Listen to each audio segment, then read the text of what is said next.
The Wildflower Birthday Scrapbooking Workshop kit includes materials to make 4 two-page layouts, both feminine and masculine layouts. Here is number 1, and the title is Hello Handsome. You can see lots of gold accents in the paper and gold foil placed behind the Cricut images as well.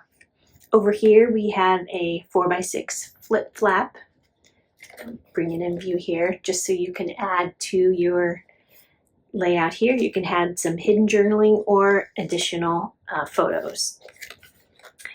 This next layout is bright pink Hello Gorgeous. Again, we've got that same gold foil accents in the paper, in the die cuts, and behind the Cricut cuts as well.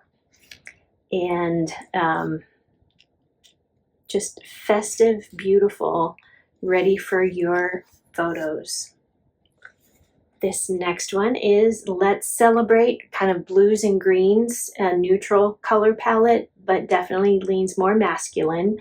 And then over here is a flip flap. Let's see, opens this way so that you can add more behind there. I just love the gold foil in this paper.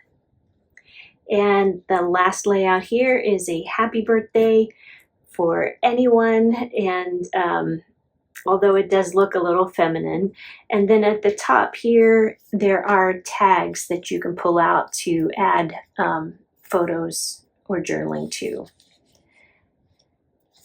Same with this one and this one. So that is the Wildflower Birthday Scrapbook Kit. You can find this kit and more on my website, creatingwithchristine.com.